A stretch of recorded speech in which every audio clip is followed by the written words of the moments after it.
World's smallest fidget spinner that I 3D printed. Close up. Way better close up.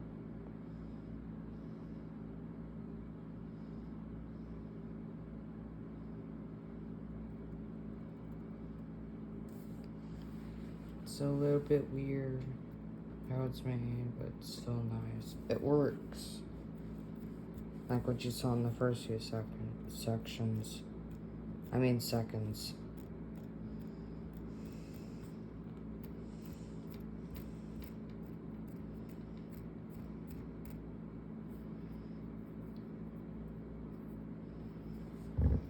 See ya.